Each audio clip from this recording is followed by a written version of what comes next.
Good morning friends. आज मैं बताने जा रही हूँ बीएड फर्स्ट ईयर का मतलब जो कोर्स 1 है चाइल्डहुड एंड ग्रोइंग अप, इसी का मैं एक क्वेश्चन का सॉल्व करने वाली हूँ।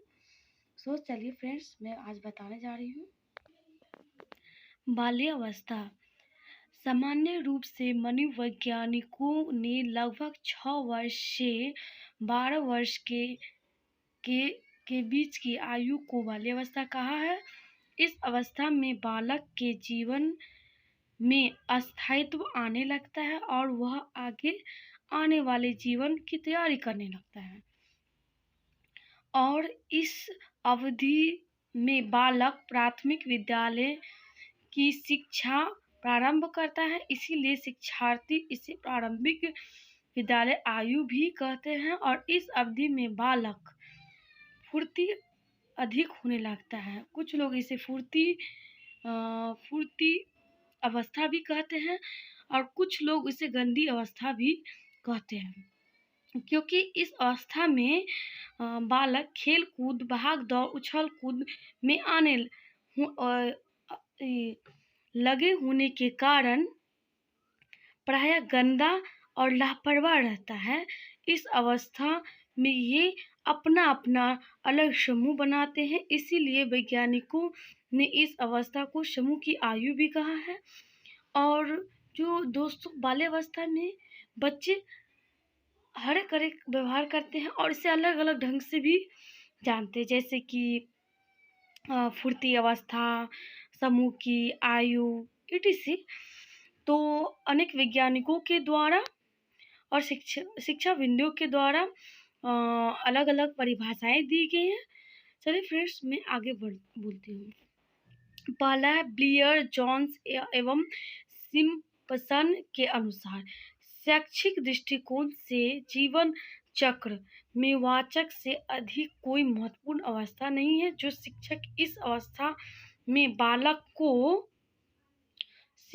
शिक्षा देते हैं, उन्हें बालकों का उनकी आधारभूत आवश्यकताओं का, उनकी समस्याओं एवं उनकी परिस्थितियों की पूर्ण जानकारी होनी चाहिए, जो उनके व्यवहार को रूपांतरित और परिवर्तित करती है।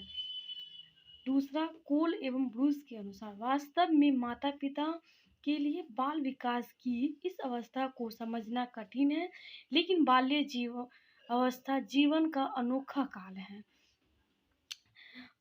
तीसरा, कैलपैट्रिक के अनुसार बाल्य अवस्था जीवन का निर्माण काल है। इस काल में बच्चा स्कूल जाना और खेल कूद शुरू कर देता है और इसके बाद से 6 वर्ष की अवस्था में बालक गहनशील जैसी क्रियाएं करती है। 7 वर्ष में बालक उदासीन एवं अकेला गहन रहना पसंद करता है। 8 वर्ष में बालक पसंद जैसी भावना, सामाजिक संबंधों रुचि लेने लगती है और ग्रुप में रहना भी पसंद करने लगता है। 9 से 12 वर्ष बालक उत्साह, जिज्ञासा जैसी भावना का विकास करने लगता है।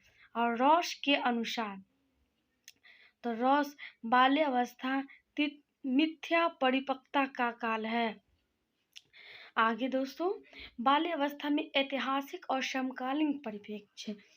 ऐतिहासिक परिप्रेक्ष्य में देखा जाए तो बाल्य अवस्था बहुत अच्छी तरह से समझा नहीं गया है।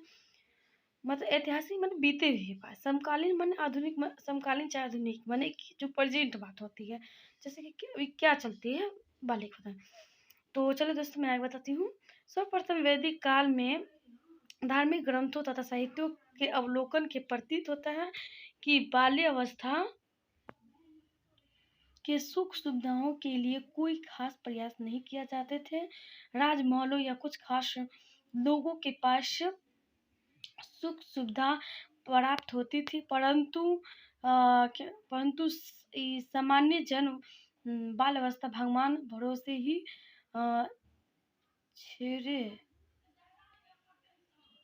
सॉरी फ्रेंड्स, यहाँ कुछ गलती है, रहते थे। बाल्यावस्था के विकास हेतु न ही पौष्टिक भोजन न ही विद्यालय उपलब्ध होते थे। उनके निम्न काल थे, जो कि मैं बारी बारी बताने जा रही हूँ। मध्य काल, जो कि 15वीं शताब्दी से 17वीं शताब्दी को ही मध्यकाल कहा जाता है और यह काल शिक्षा के दृष्टिकोण से बहुत पिछड़ा काल रहा। इस काल में महिलाओं को शिक्षा तथा सामाजिक कार्यों से हटा दिया गया। पर्दा पद्धति को कड़ाई से पालन कराया गया, जिससे महिलाएं कुठित होती चली गई। चूंकि बाल्यावस्था का सबसे नजदीकी साथी माता ही होती थी, बाल्यावस्था परेशान हुआ, जो कहीं न कहीं उनके विकास के अवरोध हुआ। न ही पौष्टिक भोजन, न ही खेलकूद और न ही वातावरण तथा न ही शिक्षा मिला। इस काल में शिक्षा सिर्फ धार्मिक ही होकर रह गई।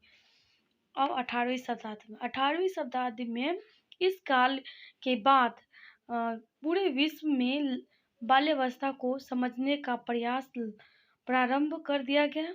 19वीं शताब्दी में इस शताब्दी के 1825 ईस्वी में अमेरिका ने हाउस ऑफ रेफ्यूज की स्थापना हुई, जिसे बाल्यावस्था समझने का सबसे पहला प्रयास माना गया। इस समय तक लोग बाल्यावस्था को समझने लगे थे, उसके विकास के संसाधन तथा शिक्षा की व्यवस्था अपनी क्षमता के अनुसार करने लगे थे। देश तथा विश्व का विकास की संपूर्ण प्रयास बाल्यावस्था को समझने एवं बाल संरक्षण हेतु करने लगे थे। 20वीं शताब्दी में एवं आज बाल्यावस्था के लालन पालन का एक अलग प्रयास ही बन गया है। सभी देश एवं के नागरिक बाल्यावस्था के विकास की पूर्ण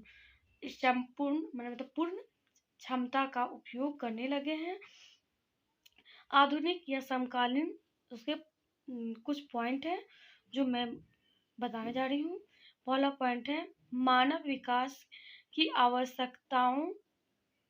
अवस्थाओं में सबसे महत्वपूर्ण बाल्यावस्था को माना जाने लगा। परिवार के अंदर बाहरी दुनिया से स्वयं को ज्यादा सुरक्षित बच्चे मानते हैं। बच्चे को सुरक्षित एवं संतुष्टि देने के लिए माता पिता अपने सामर्थ्य के अनुसार भरपूर प्रयास करते हैं। नाभिकीय परिवार संरचना होने के कारण बालकों पर अधिक ध्यान दिया जाने लगा।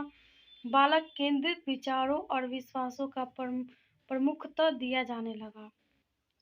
अब 5वां पॉइंट है, विकासात्मक मनोवैज्ञानिक का जन्म हुआ। बाल्यावस्था का शोध एवं अध्ययन प्रारंभ हुआ। बाल्यावस्था के विकास में मीडिया की भूमिका अहम होती है और वर्तमान युग में मीडिया की पहुंच हर परिवार में है और मानव इतिहास में पहली बार बाल्यावस्था के मनोवैज्ञानिक बाल्यावस्था के वैज्ञानिक अध्ययन और व्यावसायिक मनोविश्लेषण प्रारंभ हुआ। आधुनिक युग में महिलाएं पति पर आश्रित नहीं होती है, बल्कि करियर के प्रति सावधान भी रहती है, जो उसे आर्थिक स्वतंत्र बनाती है। बाल्यावस्था की आवश्यकता की पूर्ति में माताओं को पति पर निर्भर नहीं होना पड़ता। निष्कर्ष, अतः कहा जा सकता है कि बाल्यावस्था के व्यक्ति के विकास के सभी अवस्थाओं को सामाजिकरण एवं मनोवैज्ञानिक देखभाल और उसके व्यवहारों को काफी संतुलित करते हैं। इस अवस्था में पौष्टिक भोजन, शिक्षा, प्यार एवं सुरक्षा का आवश्यकता होती है। फ्रेंड्स, जो 5 पेज का आंसर था मैंने बता दिया और आपको लोग को अच्छा लगे लाइक, सब्सक्राइब और शेयर कीजिएगा।